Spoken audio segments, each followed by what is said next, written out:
नमस्कार न्यूज आज में आप सभी का स्वागत है। मैं हूं आपके साथ राशि निगम। मध्य प्रदेश में बगैर कॉपी किताब वाले यानी बैगलेस स्कूल के जरिए बच्चे अब खेल खेल में संस्कारित होकर लव कुश, ध्रुव, एकलव्य और प्रहलाद जैसे कुशाग्र हो सकेंगे। राष्ट्रीय स्वयंसेवक संघ के विद्या भारती ने भोपाल में ऐसे स्कूल की शुरुआत की है जहां विज्ञान प्रयोगशाला, वस्तु संग्रहालय, चित्र पुस्तकालय, चिड़ियाघर, रंगमंच, कार्यशाला, कलाशाला, तरणताल, बागवानी और प्रदर्शनी के जरिए शिक्षा दी जा रही है। गांधीनगर में 12 साल पहले पढ़ाई की मैकाले पद्धति की जगह शुद्ध देशी सोच और तरीके से बच्चों को संस्कारित पढ़ाई देने की पीएम नरेंद्र मोदी की कल्पना अब भोपाल में साकार हो रही है। गुजरात के मुख्यमंत्री रहते मोदी ने विद्या भारती के जरिए ऐसी शैक्षणिक व्यवस्था को शुरू किया था जिसमें बच्चों पर कॉपी किताबों और बस्ते का बोझ न हो। वे भारतीय संस्कारों के साथ खेल खेल में पढ़ाई भी करें और आधुनिक पढ़ाई के साथ मुकाबला भी कर सके। इसी व्यवस्था के तहत राजधानी भोपाल के हर्षवर्धन नगर में सरस्वती शिशु मंदिर की शिशु वाटिका का प्रकल्प आधुनिक शिक्षा को छोड़ खेल खेल में बाल मन को वो सब सिखा रहा है जो दूसरे किताबों से रट कर सीखते हैं और समझते हैं। वाटिका के प्रधानाचार्य रतन सिंह मालविया के अनुसार 12 शैक्षणिक व्यवस्था स्कूल में तैयार की गई है जिसमें क्रिया आधारित शिक्षा से पढ़ाया जा रहा है। हमारे यहाँ शिशु वाटिका की जो संकल्पना है, जैसा कि भारतीय शिक्षा पद्धति और भारतीय शिक्षा के मूल तत्व को लेकर के शिशु वाटिका की संकल्पना तैयार की गई है।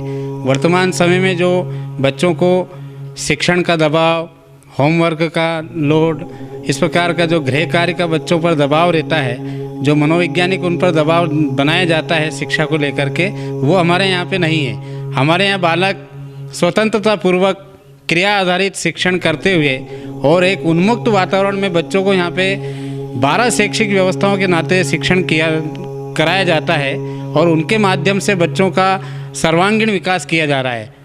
बालक पंच तत्व से उसका निर्माण होता है, तो हमारे यहाँ सारी व्यवस्थाएं उसके अनुरूप है। जैसे उसको तरण ताल के माध्यम से सारे जल के जितने भी प्राणी रहते हैं उनको ज्ञान कराया जाता है। जल के कई छोटे छोटे प्रयोग करवाए जाते हैं। इसी प्रकार शिक्षण में जो 12 शैक्षिक व्यवस्था हैं उनके माध्यम से बालक को क्रिया आधारित शिक्षण करवाया जाता है। चित्रों के माध्यम से सिखाया जाता है। हमारे यहाँ आ से अनार का नहीं पहले अनार दिखाया जाता है, या आ से आम का नहीं आम का आ, पहले चित्र दिखाते हैं, फिर उसके बाद उनको उस प्रकार का अक्षर या लेटर्स बताया जाता है। बच्चों की उम्र 4 साल 4 महीने और 4 दिन की होने पर उनमें ज्ञान पंचमी के दिन से शिक्षा का श्री गणेश कराया जाता है और वेदों की शोभा यात्रा निकालकर बच्चों को महापुरुष बनने का संकल्प दिलाया जाता है। विद्यारंभ संस्कार हमारा 4 वर्ष 4 माह 4 दिन की आयु जब शिशु की होती है उस समय विद्यारंभ संस्कार हमारा बच्चों का कराया जाता है, और वो भी समस्त माताओं को बुला करके, और उसके साथ साथ उनको जो है उसी दिन जो ज्ञान पंचमी हमारी रहती है उस ज्ञान पंचमी को ही विद्यारंभ संस्कार हमारे यहाँ करवाया जाता है। उनकी शोभा यात्रा वेद मंत्रों के द्वारा निकाली जाती है। वेदों को लेकर के बच्चों की शोभा यात्रा निकाली जाती है और उसके बाद उनका जो है ये विद्यारंभ संस्कार करवाया जाता है। बच्चों से उनके मन से ओम, स्वस्तिक या जो भी वो जिस को अपना मानते हैं उसके आधार पर उनके इसका विद्यारंभ संस्कार का कार्यक्रम संपन्न होता है। तत्पश्चात उन बच्चों को हम छोटे छोटे अक्षरों के माध्यम से और चित्रों के माध्यम से शिक्षण का कार्य करवाया जाता है। बच्चों में आभा तेज हो, वे संस्कारवान हो, इसलिए 20-20 मिनट के कालांश में अलग अलग माध्यमों से उन्हें सीख दी जाती है। इतना ही नहीं, बच्चों के दिन की शुरुआत भी यज्ञ से होती है। शिशु वाटिका की सह प्रांत प्रमुख नम्रता तिवारी की माने तो बच्चों को तेजस्वी बनाने के लिए बच्चे के गर्भकाल से ही माता पिता को संस्कार दिए जा रहे हैं। नवदंपति के माध्यम से ये है कि जब एक बच्चा चाहता है, हर कोई है कि हमें एक अच्छा बालक जन्म ले, लव कुश ध्रुव प्रहलाद फिर से हों। लेकिन उसके लिए हमें क्या करना है, इसका प्रशिक्षण नवदंपतियों को दिया जाता है। गर्भ में जब बच्चा आता है तो गर्भवती माताओं को भी यह प्रशिक्षण दिया जाता है कि उन्हें 9 मास कैसे रहना है, क्या खाना है, कौन से योग प्राणायाम आसन करने हैं, इससे जहाँ तक होता है वह नॉर्मल डिलीवरी होने के चांसेस रहते हैं और बच्चे में एक अलग ही आभा, एक अलग ही तेज दिखाई देता है। जैसे प्रतिदिन यहाँ पर यज्ञ होता है, यज्ञ के माध्यम से ही विद्यालय की दिनचर्या शुरू होती है। यज्ञ के बाद में फिर 20-20 मिनट के ऐसे कालांश रहते हैं जिनमें भैया बहन अलग अलग अपनी 12 शैक्षिक व्यवस्थाओं में जाते हैं। पढ़ाई में पहली कक्षा से लेकर 8वीं तक कोर्स वही होता जो सरकार स्कूलों में होता है, लेकिन उसे पढ़ाने का तरीका अलग होता है।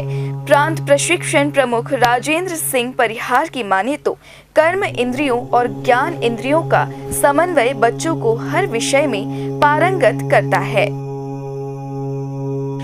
माँ बाप जो अभिभावक गण हैं उनके सामने एक प्रश्न रहता है कि अरुण उदय में हम बस्ता रहित बच्चों को शिक्षण तो दे रहे हैं, इसके उपरांत बच्चा फिर सहज ढंग से पढ़ेगा तो फिर सामान्य हो जाएगा, तो उसके लिए आगे के शिक्षण की क्या व्यवस्था है। इसको लेकर के आगे भी यही प्रक्रिया चलेगी। यद्यपि कक्षा 1 से 8वीं तक जो सामान्य शासन का पाठ्यक्रम है वही रहता है, परंतु उसको पढ़ाने की जो पद्धति है वह पद्धति विशेष रूप से व्यक्तित्व विकास को आधार में लेकर के की गई है। बच्चों का सर्वांगीण विकास, समग्र विकास, इस दृष्टि से 8 विषय जो गुजरात में हम लोग देख करके आए थे, पाठ्यक्रम लगभग वही है बेस। उसमें विशेष रूप से उद्योग का एक पाठ्यक्रम है जिसमें बच्चे यहाँ पर जो सीखते हैं अरुणोदय में, इसको और विस्तार से वो बच्चे अपने कर्मेंद्रीय और ज्ञानेंद्रीय इन दोनों का समन्वय करते हुए वो अपना विकास करते हैं और उस दृष्टि से लगातार स्वावलंबी बनने के लिए बच्चे अपना एक प्रयोग करते हैं।